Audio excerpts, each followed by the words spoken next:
Pinayagan ng Independent Commission for Infrastructure si Presidential Son at House Majority Leader Sandro Marcos na dumalo sa isang executive session sa halip na isa publiko ang pagdinig. Kung talagang totoo na hindi ka kasama, hindi ka bahagi ng katiwalian, walang problema yung live streaming o live na iimbestigahan ka.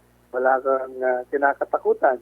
Gaya ngayon lumalabas, siyang pinakamalaking kasama doon sa mga proyektong yan. Sa tingin ko, alam ni Congressman Chanco na si Congressman Sandro ang may pinakamalaking bilang proponente ng mga project.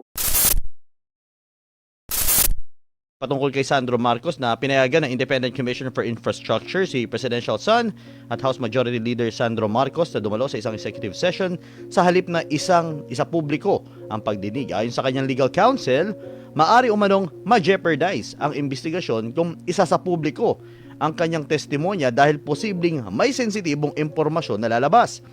Iginit ni Marcos na voluntaryo siyang humarap sa ICI at handang magbigay ng anumang impormasyon na makatutulong sa investigasyon.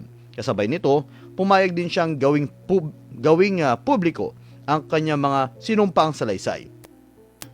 Nauugnay si Marcos sa kontrobersya sa flood control projects matapos akusahan ng nagbitiw na kongresista na si Elizalde Co na taon-taon umano siyang nag-uutos ng budget insertions. Itinanggi ito ni Marcos at sinasabing sinisira lamang ng dating mambabatas ang gobyerno.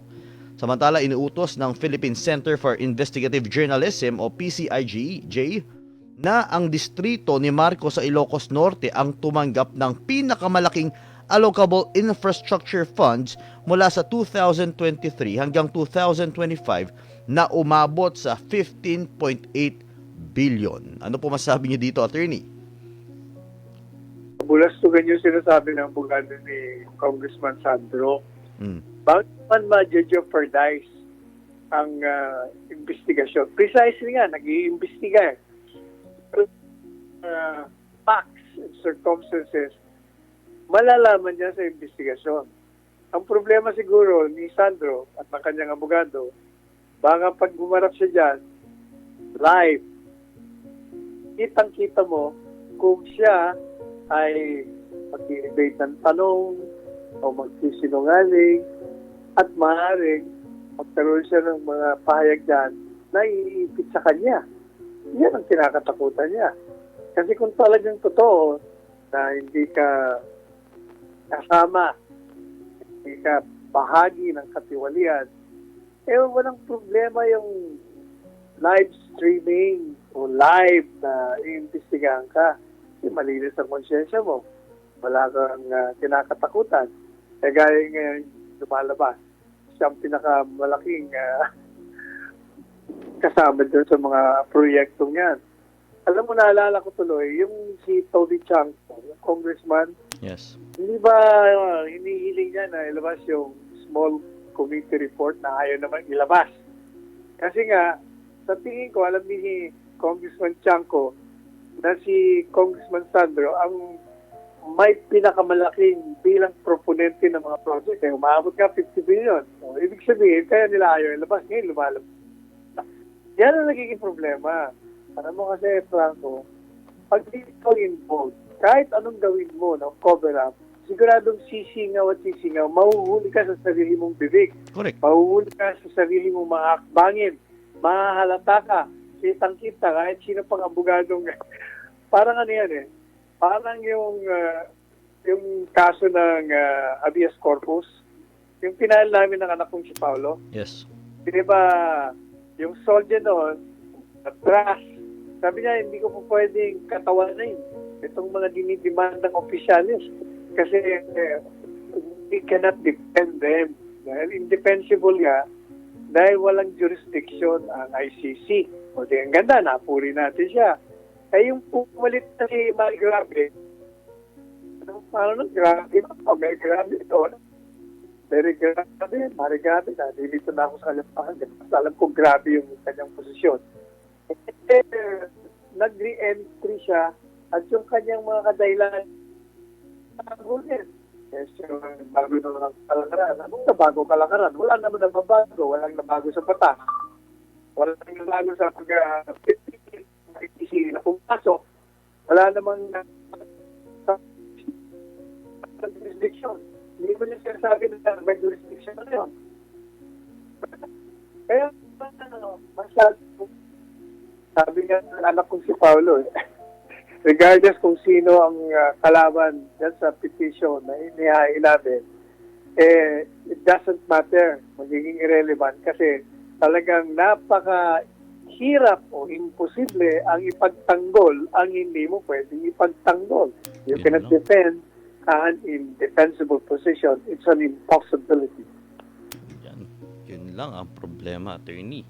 Pero kaugnay din pa rin to, attorney, sa ICI dahil matapos i-anunsyo yung kanyang pagbibitiw, umapela si dating DPWH Chief Rogelio Singson sa Kongreso na ipasa ang batas na magpapalakas ng Independent Commission for Infrastructure o ICI na itinatag para imbestigahan ang corruption flood control projects. Giit niya, kulang sa kapangyarihan at pondo ang ICI kaya mabagal ang investigasyon. Hindi pa raw na ibaba ang 41 million pesos na budget at pati kagamitan tulad ng printer ay kailangan pang hiramin mula sa pribadong sektor. Ayon kay Singson, nasisi ang ICI dahil wala itong kapangyarihang magpakulong o magpatawag ng mga saksi kaya nagmumukhang mabagal at walang direksyon ang trabaho nito. Sinabi rin niyang ang pressure at kawalan ng malinaw na otoridad ay nakaapekto sa kanyang desisyon bukod sa pag-aalala sa kanyang pamilya. Samantala, giit ng Malacanang na hindi masisira ang kredibilidad ng ICI sa pag-alis ni Singson dahil marami pa rin itong may kakayahang personnel. Attorney, ano po masasabi ninyo sa pahayag po ni Singson? Singson is barking at the wrong tree. Humingi siya ng tulungan sa Kongreso. Magawa kayo ng batas pampalakas sa ICI. Yung hiningi mo ng tulong, involved nga Hindi ba inaakusahan nga karamihan sa kanila involved? How can they pass a law that will strengthen an agency that will investigate them? Correct. Ano pa ba naman? Secretary Singson. Pangalawa, from the very start, alam mo na. Yung sinasabi mo, alam mo na yan. Bago mo pa tinanggap yan, alam mo na walang mangyayari dyan. Tinanggap mo O ngayon, nagsisisi ka. Yan ang problema kasi. Nagpagamit ka initially, ngayon, hindi mo na matanggap ang paggamit sa'yo. Kaya ka lumabas. Kaya yun nga, alam mo, ang nakikita ko sa administrasyon nito, parang isang tao na nalulunod o kaya nasa kumuno lalong palubog ng palubog. Lalong lumalalim, lalong nalulunod siya. Palubog ng palubog. Yan ang nangyayari sa kanila. Correct. At yan nga ang nakikita natin na malinaw na nangyayari sa administrasyon. Attorney, dako na po tayo sa ating mga text messages. At marami tayong mga text messages para sa araw na to na bibigyan natin daan. Mula kay Kels Raquel ng YouTube. Good morning and blessed day, Attorney Sal and Franco. Pa-shoutout po. Yesterday is my birthday. Thank you and God bless. Ayan, Attorney, nagpapa-shoutout po si Kels Raquel. Happy birthday, Gilbert? Kels Raquel. Kels Raquel, babae ba yan? Yes, Attorney. Patugtugan mo nga, para matuwa. Patugtugan naman natin ng happy birthday dyan. Birthday, Gel.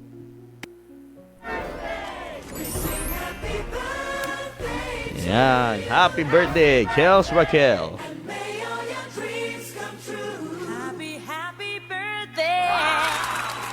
Yan, Attorney. Yan, nakabati pa. Pagkatapos ng kantang yan, kailangan. Sama ka na sa mga rally, ha?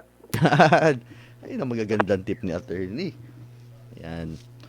Sunod na po, Attorney. Mula naman kay Buknoy TV. Si BBM ang nagbulgar ng katiwalian. Kaya pasalamat kayo, may naipakulong. Yan, Attorney. Ano po masasabi niyo dito?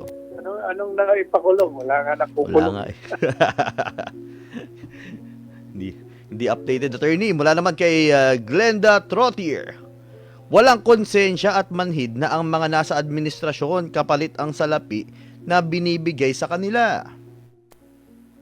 Attorney. Basta ulitin natin ang sinabi natin. This administration is a sinking ship. Kaya marami nang tumatalon para mag-survive. survival mode. Mula naman kay Kimberly Quincy, dapat no work, no pay sa lahat ng sangay ng gobyerno kasi unfair sa mga ordinaryong Pilipino na nagtatrabaho ng patas. Magkaroon ng batas na no work, no pay, abuso na kasi pag ganyan, buwis ng bayan, mga sinasahod nila. Ayan po, Atty. Sal, ano po masabi niyo dito? Mas maganda yung mukhain natin, yung abolis mo na Kongreso. Kasi kung ito ay totoong sinasabi ni Tony Lopez, ang pinakamalaking sindikato ng katiwalian, at totoo rin ang perception ng taong bayan dahil sa mga lumabas na mga kalakaran kung saan talagang may mga pag-amin na nga. Nakasama sila sa pagnanakaw ng pera ng bayan. At yung mga mambabatas mismo ang kasama. Kung hindi man kasama sila mga utak, sila nagmamaniobra. Talagang dapat ibuwagin na yung Kongreso. Sapagkat isang institusyon na useless at siyang nagiging daan upang nakawin lang ang pera ng bayan sa halip na ito'y maging institusyon upang magpalakas sa demokrasya natin sa pamamagitan ng pag-ugit ng mga batas na makapagbigay ng pagtugon sa mga pangangailangan ng ating bayan at ang pag-unlad ng ating bansa. Correct, Attorney. Maraming salamat po. Mula naman kay Victoria Apple. May flood control.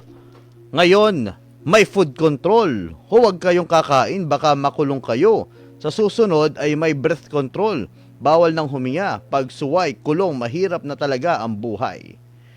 Ang tawal niya, pumunta ka sa kalye. Punta ka lang sa kalye. Punta ka na lang. Ikaw nagko-control sarili mo pag hindi ka pupunta sa kalye. Yan. Maraming salamat, Attorney. Mula naman kay Versatility. Pinanindigan ng Administrasyong Marcos ang pagiging sinungaling. Parang official fake news talaga ang Malacanang, lalo na if si Auntie Claire ang magsalita. Paano naging si BBM ang nagsimula ng paghalungkat ng flood control scandal? Ang mga tao mismo alam na. Bago pa magkuda si Marcos sa kahihiyan ng ipinagmalaki niyang flood control, panay tawag na mga tao na hinahanap ang budget ng Maharlika, PhilHealth, flood control, reserve gold, benting bigas, sinisigaw yan ng mamamayan kung saan na, di siya nakinig.